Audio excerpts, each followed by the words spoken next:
Shalom, shalom. Soyez bénis par l'Éternel qui a fait les cieux et la terre. Veuillez commenter et aimer mon direct. Avec vous, le pasteur Patrick Alani, auteur, éditeur, grammairien et auteur-éditeur. Dans cette vidéo, nous avons une préoccupation importante. Il s'agit de la date de la crucifixion.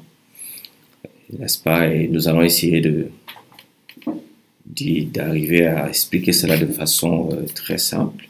Mais avant, je voudrais expliquer les simples principes de l'interprétation que nous donne parfois la Bible, que nous négligeons pour notre propre malheur. 1. Pour toute doctrine, il ne faut rien négliger qui peut ouvrir l'autre pièce du puzzle. Parfois, une doctrine a deux pièces. Actes chapitre 2, verset 20, verset 20 et verset 27. Vous devez prendre en considération depuis la loi de Moïse, c'est-à-dire le Pentateuque, les prophètes, les petits et les grands prophètes, et dans les Psaumes, Luc chapitre 24, verset 27. Restez dans les limites fixées par la parole de Dieu elle-même, comme Paul le dit si bien, à ne pas aller au-delà de ce qui est écrit. 3. Savoir les limites de sa propre ignorance est parfois important, surtout dans les lettres de Paul, dans lesquelles il y a des points difficiles à comprendre, dont les personnes ignorantes et mal affermies tordent le sens comme d'autres points d'écriture pour leur propre ruine, selon 2 Pierre chapitre 3, verset 6-16. Alors 4, le contexte ici n'aide pas au sens, le contexte guide le sens à prendre en compte. Jean chapitre 1, verset 13 par exemple. 5, la prière et l'humilité de se laisser guider par l'Esprit de Dieu qui a la charge de nous guider dans toute la vérité, de nous enseigner les Écritures. Jean 16, verset 13, Jean 14, verset 17 et verset 26. Alors, ce que nous devons donc comprendre, c'est que les peuples de la Bible, comme tous les anciens peuples, utilisaient, n'est-ce pas, le soleil et la lune pour guide des jours et des mois de l'année avant que les premiers cadrans grecs ou calendriers romains furent institués. Ainsi, par exemple, les anciens peuples étaient contraints de s'adapter aux phénomènes saisonniers pour compter, n'est-ce pas, le temps qui s'écoulait parfois en se fondant sur la course des astres du jour et de la nuit. Des travaux des ethnologues, n'est-ce pas, indiquent que chez les chasseurs-cueilleurs, l'émergence des pratiques culturelles complexes prenait en compte la surveillance des cycles du soleil et de la lune. Le jour était associé à la venue du soleil, le mois aux phases lunaires, et une année s'écoulait lorsque le soleil s'élevait au même niveau sur le point de l'horizon. Par exemple, lorsque vous avez les pierres dressées de Stonehenge qui sont environ 2000 ans avant Jésus-Christ, comme vous pouvez le voir là. Donc, ces gens pouvaient, au sud de l'Angleterre, et ça témoigne de la connaissance des cycles des saisons. Au solstice d'été, le soleil se lève dans l'axe de l'allée centrale derrière la pierre de l'autel, juste lorsque une année se déroulait. Alors, maintenant, pour revenir à la crucifixion de mercredi et de la résurrection de samedi. Ces dernières années, plusieurs églises chrétiennes ont avancé l'idée que le Christ ait été enseveli le mercredi après-midi et qu'il est ressuscité exactement 72 heures plus tard, le samedi après-midi. L'exposant le plus connu de ce point de vue est Graham Scroggie, qui le présente dans son livre A Guide to the Gospels. Parmi les églises qui ont accepté ce point de vue, vous avez des églises comme croix fondamentale, The Church of God, qui est Seventh Day, 7e jour, l'Église universelle de Dieu, l'Église de Dieu internationale et l'Assemblée de Yahweh. Alors, l'objectif de cette vidéo est de regarder les faits tels qu'ils sont rapportés par les évangiles. Non pas un point ou un verset, mais tous les faits sur la crucifixion et la période de la crucifixion. Était-ce en forme d'heures? Comment exprimait-il des heures à ce moment? Nous allons examiner les trois principaux textes qui supportent la crucifixion du mercredi. Deuxièmement, nous allons essayer d'examiner la coexistence possible de deux méthodes de calcul des jours au temps biblique, à savoir le coucher du soleil, et le lever, au lever du soleil, le lever du soleil. Donc, le support principal de la crucifixion du mercredi, de la résurrection du samedi, est basé sur l'interprétation du texte majeur comme Matthieu 12, 40, c'est très important, Jean 19, 14 et 31, Matthieu 28, 1 à 6. Compte tenu de l'importance fondamentale attachée à ces trois textes, nous allons les citer dans les énoncés que nous allons faire et les arguments relatifs qui en découlent. Alors, Matthieu 12, 40, qu'est-ce qu'il nous dit? Le premier texte est celui de Matthieu 12, 40. Car de même que Jonas fut 3 jours et 3 nuits dans le ventre du poisson, du grand poisson, de même le Fils de l'homme, n'est-ce pas? C'est ça qui est dit, sera 3 jours et 3 nuits dans le sein de la terre. Matthieu 12, 40. Au tenant de la date, n'est-ce pas, de la question de mercredi, ce texte exprime clairement que la durée de la mise au tombeau du Christ au cœur de la terre sera de 3 jours et de 3 nuits pleines, qui équivaudrait à 72 heures.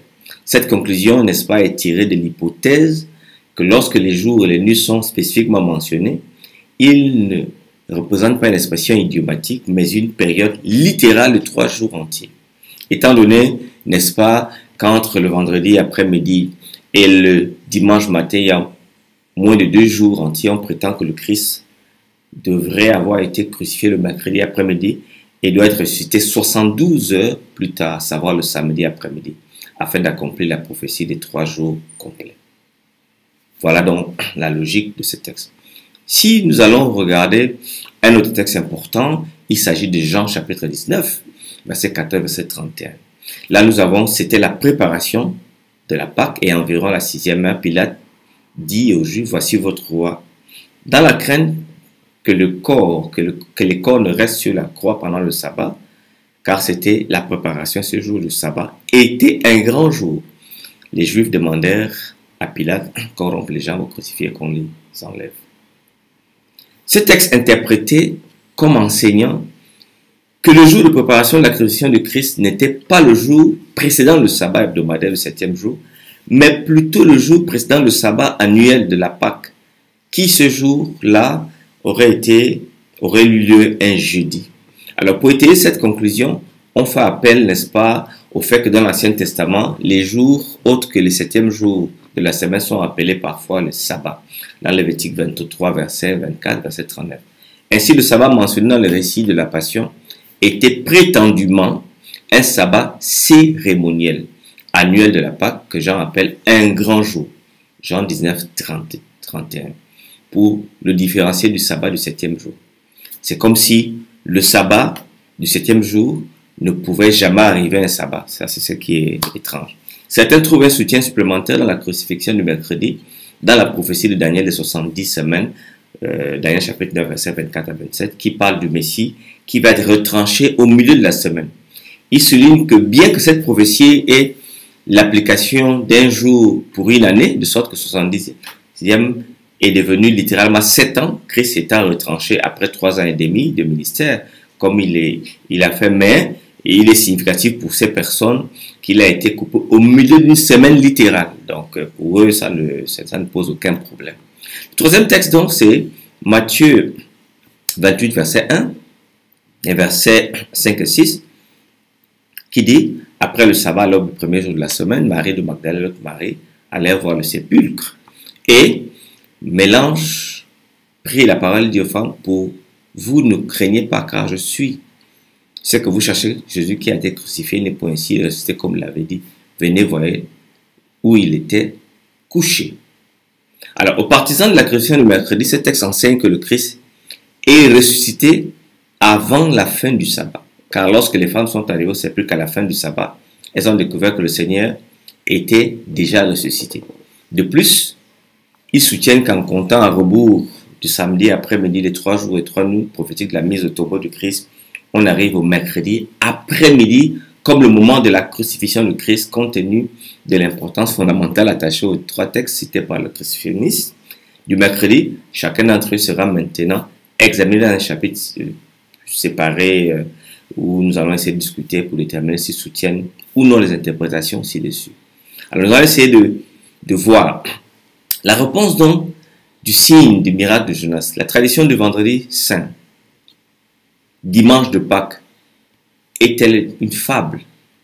Peu d'églises chrétiennes croient que cette tradition est vraiment une fable dépourvue de support biblique. Cette croyance, je vous le dis, repose d'abord sur l'interprétation du soi-disant signe de Jonas. Donc, et cela se fait en réponse à une demande du signe par des scribes et des pharisiens sceptiques. Le Christ a fait une déclaration surprenante. Il a répondu simplement: une génération méchante et adultère demande un miracle. Il ne lui sera donné d'autre miracle, séméon, que celui de Jonas. Puis il les quitta et s'en alla. Matthieu 16, 4. Cette génération est une génération méchante. Elle demande un miracle. Et il lui sera donné d'autres miracles, séméon, signe, que celui de Jonas. Car de même que Jonas fut un signe, séméon, Jonas, séméon, pour les Ninivites, de même, le Fils de l'homme en sera un pour cette génération. Ouais. C'est très important de lire bien les textes. Quel était vraisemblablement le signe ou le miracle de Jonas? L'interprétation qui considère le signe de Jonas comme étant principalement la période exacte de 12 heures de la mise de tombeau de Christ est discréditée pour 3 raisons majeures. Celle-ci, comme nous allons maintenant le montrer, indique que le signe de Jonas ne consistait pas en une mise de tombeau de 72 heures, mais dans le miracle même de la résurrection. Parce que déjà de 1, il y a une absence de référent temporel. La première raison donc importante est l'absence de toute référence temporelle dans les autres passages qui mentionnent le signe de Jonas. Matthieu 16, 4, Luc 11, versets 9 et 32.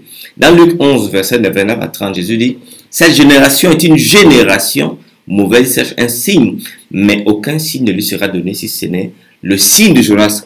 Car comme Jonas est devenu un signe pour les hommes de Ninive, ainsi le Fils de l'homme pour cette génération.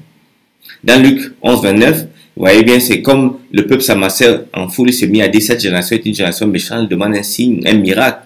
Il ne sera donné d'autre miracle que celui de Jonas. Il convient donc de noter que dans Luc, il n'y a aucune référence à la durée pendant laquelle Jonas a survécu dans le ventre de la baleine. Aucune. Si le signe de Jonas consistait à un facteur temps, Luc aurait difficilement pu l'ignorer. La comparaison de Luc entre Jonas et le Christ n'est pas en termes de durée identique de mise au tombeau, mais en termes de résurrection miraculeuse similaire.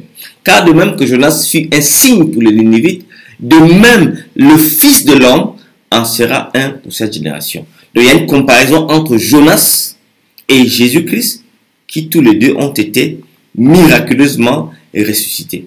Et le mot séméon vient du grec séméon qui veut signifier indiquer signe, de l'hébreu, et je crois que c'est l'équivalent de l'hébreu de hôte, qui signifie fondamentalement ce qui sert de pointeur pour indiquer la perception, la perspicacité, une marque, une caractéristique distincte, comme ce qui distingue une personne d'une autre chose. Mais également, ça peut signifier un événement miraculeux contraire au cours habituel de la nature et conçu pour être un pointeur de confirmation de quelque chose. Donc, en d'autres termes, le livre de Jonas suggère que Jonas est devenu un signe pour les Ninivites pour la manière miraculeuse dont Dieu a fait sortir Jonas du ventre de la baleine et l'a jeté vivant sur le rivage. Cette expérience donc a donné à Jonas la contrainte de prêcher aux Ninivites, la conviction de se repentir.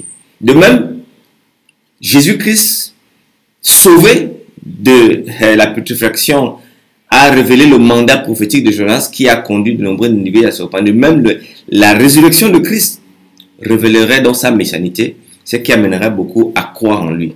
Donc ici, le signe de Jonas n'est pas une période de 72 heures, mais plutôt la résurrection express de Christ. Tous les passages similaires indiquent que ce n'était pas une période de 72 heures qui était en vue, mais vous avez cela en vertu de la règle de paralyse entre le texte de Matthieu 12, 40, aux deux endroits et un signe est demandé. Il semble légitime de comprendre, de conclure que le signe de Jonas est essentiellement le même aux deux endroits, à savoir le signe de la résurrection qui est implicite dans les premiers textes et explicite dans le second. Vous avez des textes comme Luc 9, qui dit qu'il soit mis à mort et qu'il soit ressuscité le troisième jour. Jean 2, 19. Détruisez ce temple et en 3 jours je le relèverai. Matthieu 17, verset 22. Le Fils de l'homme doit être livré entre les mains des hommes. Matthieu 17, verset 23. Ils le feront mourir et le troisième jour. Matthieu 9, 31. Et ils le feront mourir et 3 jours après qu'il aurait été mis à mort, il ressuscitera. Luc chapitre 24, verset 7. Et qu'il disait, il faut que le Fils de l'homme soit livré entre les mains des pécheurs, qu'il soit crucifié et qu'il ressuscite le troisième jour. Matthieu 20, verset 19. Il le livrera aux païens pour qu'ils se moquent de lui, le battent de verge et le crucifient. Et le troisième jour, il ressuscitera. Il a dit ainsi, il est écrit que le Christ souffrirait et qu'il ressusciterait des morts le troisième jour. Dans Matthieu 27, verset 64, ordonne donc que le sépulcre soit gardé jusqu'au troisième jour, afin que les disciples ne viennent pas dérober le corps et dire au peuple, il est ressuscité des morts. Cette dernière imposture sera pire que la première. Même de la vie des ennemis de Jésus, la compréhension était normalement comme on le ferait aujourd'hui de plus. La Bible nous dit, vers la 9e heure, c'est-à-dire 3 heures pour la Bible française courante, Jésus s'écria d'une voix forte, Élie, Élie, lama sabachthani, c'est-à-dire, mon Dieu, pourquoi m'as-tu abandonné? Matthieu 27, verset 46. Pour faire donc 72 heures, il faut que Jésus ressuscite à la même période jusqu'à sa mort. Ce qui n'est pas le cas. Donc Jésus meurt à 15 heures de l'après-midi, mais ressuscite après le sabbat à l'aube du premier jour de la semaine. Matthieu 28, 1. Alors, ici, il n'est pas dit 15 heures pour faire 72 heures comme le signe Jonas le signifierait. Les évangiles sont unanimes là-dessus. Jésus est ressuscité le premier jour de la semaine après le sabbat. Luc 24, verset 1, Jean 20, verset 1, Marc chapitre 16, verset 2, qui parle du premier jour de la semaine, de grand matin, comme le soleil venait de se lever. Presque toutes les civilisations, n'est-ce pas, comptaient le jour durant la période qui s'étend depuis le matin jusqu'au soir. Acte 28, verset 23. Tandis que les Romains comptaient la journée de minuit à minuit, les Juifs, le Nouveau Testament, utilisaient un calendrier lunaire religieux. La journée commençait avec l'apparition de la lune et durait jusqu'au lendemain soir. Entre les deux soirs, dirait Luc, Exode chapitre 12, verset 6, je crois, Exode chapitre 16, verset 12, Exode chapitre 29, verset 39 et j'en passe. Alors, maintenant, parlons de la façon idiomatique.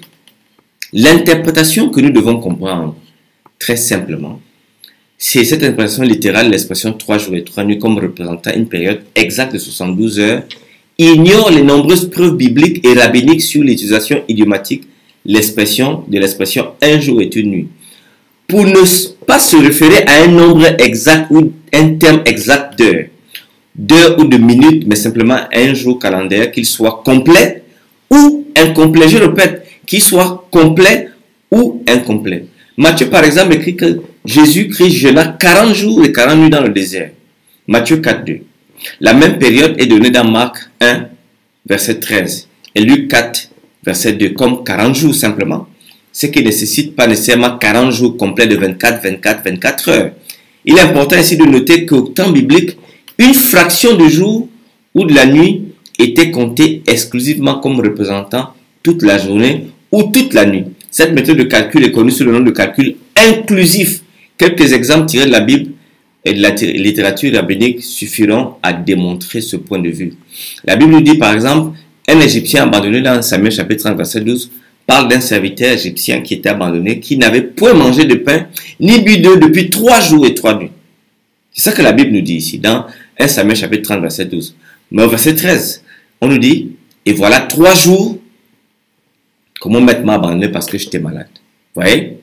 Si les 3 jours et 3 nuits devaient être pris au sens littéral, alors le serviteur aurait dû dire qu'il avait été laissé derrière pendant 4 jours avant. Mais il ne l'a pas dit. Il dit, il y a 3 jours. Vous avez également la visite d'Esther au roi. Un exemple très explicite de calcul inclusif des jours qui se trouve dans l'histoire de la visite d'Esther au roi. Lorsque la reine Esther fut informée par Mardochée du plan d'extermination des Juifs, elle lui envoya ce message. Va, rassemble tous les Juifs qui se trouvent à Suse et jeûnez pour moi sans manger ni boire pendant 3 jours, ni la nuit ni le jour. Mais aussi, moi aussi, je jeûnerai de même avec mes servantes, puis j'entrerai chez le roi malgré la loi. Si je dois payer, je paierai. Je pense que c'est... Nous avons ici le texte d'Esther, chapitre 4, verset 16. Alors ici, vous devez donc comprendre ce qui se passe. Mais au chapitre 5, verset 1, on nous dit qu'Esther se présenta au roi, elle se présenta au roi le troisième jour. Troisième jour. Et ça, c'est très important. Le troisième jour. Des exemples comme ceci montrent clairement que l'expression 3 jours et 3 nuits, utilisant les Écritures de manière idiomatique, ne peuvent pas indiquer nécessairement une période cyclique de temps de 24 heures, mais de 3 jours calendaires dont le premier et le troisième pourraient avoir consisté seulement, même en une fraction de jour. Dans la littérature rabbinique, nous devons comprendre des exemples explicites des calculs inclusifs des jours se trouvent également dans la littérature rabbinique. Rabbi Ismaël dit simplement que un jour et une nuit forment la période et une partie de période équivaut à une entière. Voilà ce qui est très important. Une partie de la période équivaut à une entière. Comme si quelqu'un vous visiterait à 15 heures la veille et après 2 jours, vous n'allez pas dire qu'il est venu chez moi depuis 2 jours et la veille, quelques heures de la veille, vous allez dire qu'il est chez moi depuis 3 jours. Et cette pratique juive est la même que dans les pays africains, dans les pays occidentaux. La pratique du calcul inclusif des jours selon même le Jewish Encyclopedia, un ouvrage de référence juif standard et qui est toujours en vogue parmi les juifs d'aujourd'hui, dit « Dans la vie communautaire juive, une partie d'une journée est parfois comptée comme une journée entière. Par exemple, le jour des funérailles, même si celles-ci prennent lieu en fin d'après-midi, est compté comme le premier des 7 jours de deuil. Un peu de temps le matin du 7e jour est compté comme le 7e jour. La circoncision a lieu le 8e jour, mais même si le premier jour, il ne restait que quelques minutes après la naissance de l'enfant, celle-ci étant comptée comme un jour entier. Alors, analysons donc la chronologie du week-end de la Passion. La chronologie du week-end de la Passion fournit une preuve supplémentaire de l'usage idiomatique de l'expression 3 jours et 3 nuits. Les jours de la crucifixion et de la mise au tombeau de la résurrection sont donnés dans un ordre clair, avec une clarté considérable dans les évangiles comme jour de préparation du sabbat. Premier jour, n'est-ce pas? Marc, qui écrit pour un lectorat non juif, non familiarisé avec les terminologies juives, explique avec la plus grande clarté que le Christ a été crucifié. C'était la préparation, c'est-à-dire la veille du sabbat. Il le dit très clairement. C'était le jour de la préparation. Le sabbat allait commencer. Luc 23, verset 54. Marc 15, 42. Le soir étant venu, c'était la préparation, c'est-à-dire la veille du sabbat. Parasque et esti pro sabbaton. Le pré-sabbat, avant le sabbat. Marc 15, 42. C'était la préparation de la Pâque. Parasque tu peshka. Et environ la 6e heure, Pilate dit aux Juifs, voici votre roi. Nous allons voir tout ça tout à l'heure. Alors donc, c'est très important. Donc, parasque, veille du sabbat et pro-sabbaton, préparation, sont 2 termes techniques utilisés sans équivoque pour désigner ce que nous appelons le vendredi de la préparation. Marc est donc plus précis en expliquant que la crucifixion a eu lieu le vendredi après-midi. De même, Luc précise que le jour de la crucifixion du Christ a été suivi non pas d'un jeudi ou d'un vendredi, mais d'un sabbat hebdomadaire.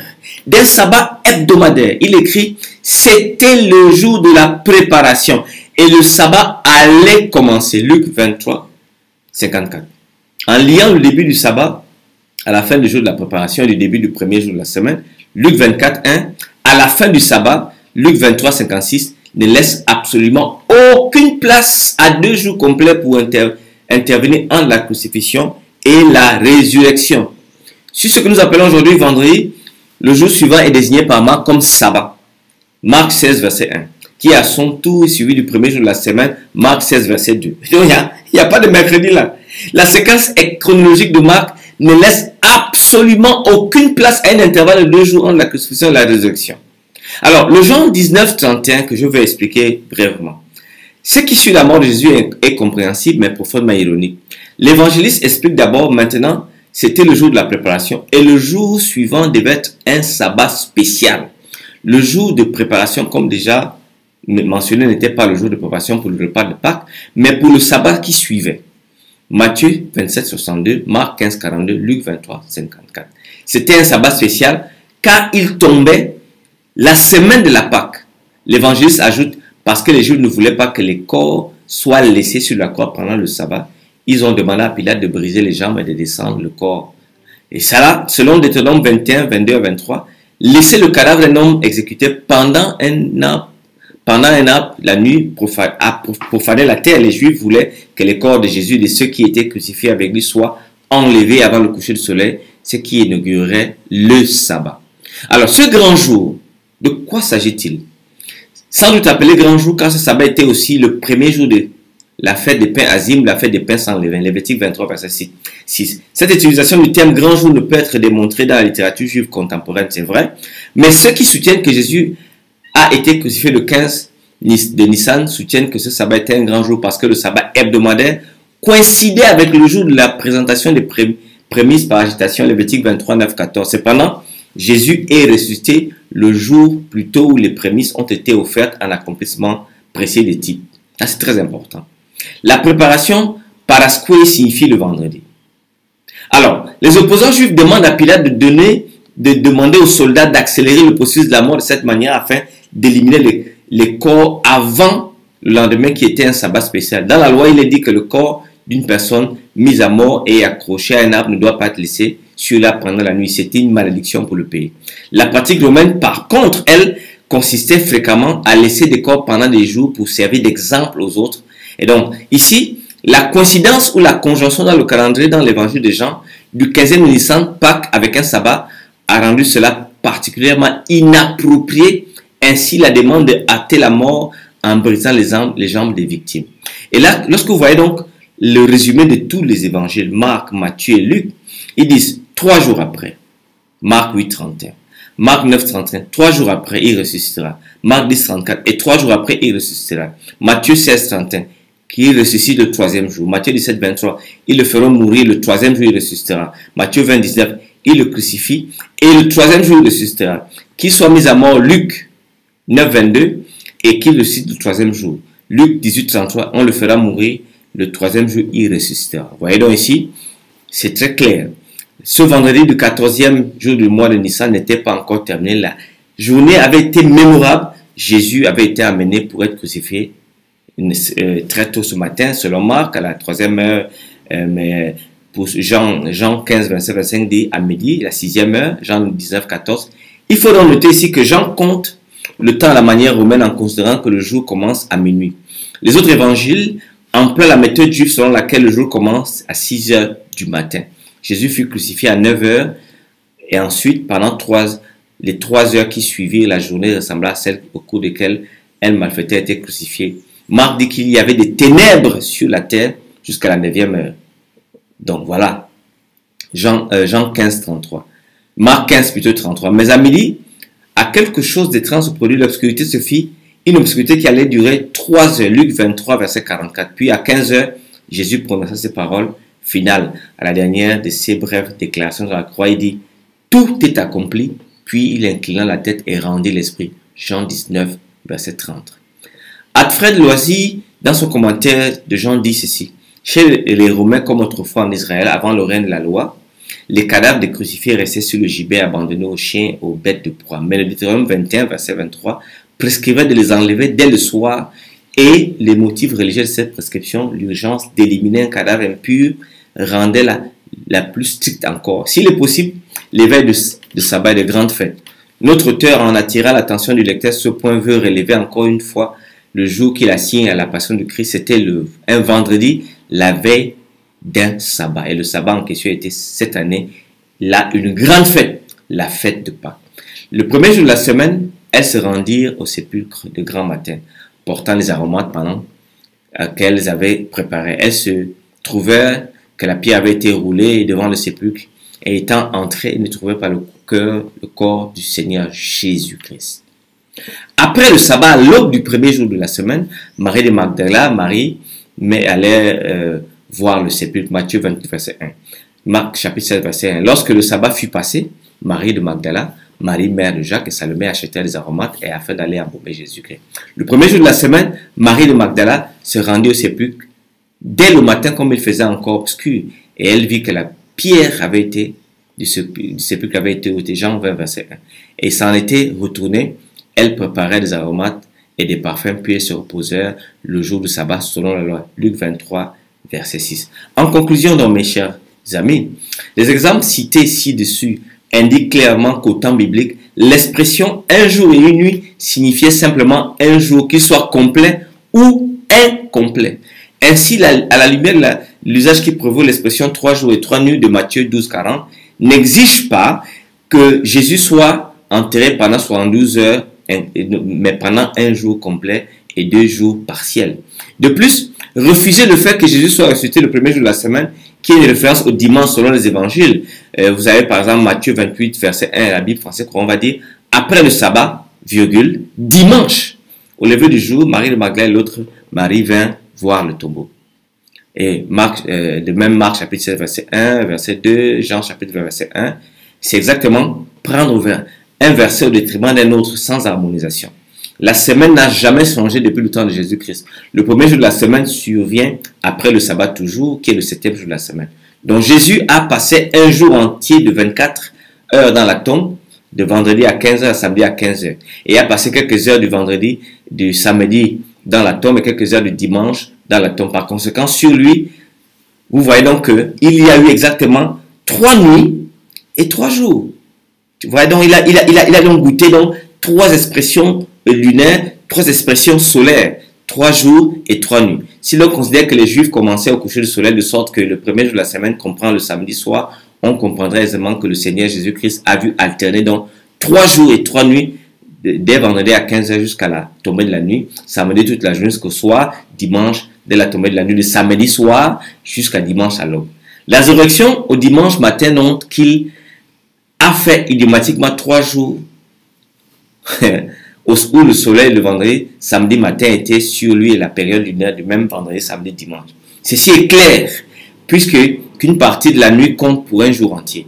3 jours et 3 nuits n'est pas nécessairement l'intervalle écoulé de 72 heures entre le coucher du soleil, mais peut-être une partie des deux, puisque Jésus lui-même n'a pas ressuscité à 15 heures le samedi. Premier jour pour compléter le cycle des 24 heures, 24 heures, pour accomplir le miracle en termes de 72 heures. Restons connectés, car la prochaine vidéo sera intéressante. Il s'agit ici, n'est-ce pas, pour nous, de parler de la crucifixion dans le Coran. Que le Seigneur vous bénisse et vous garde.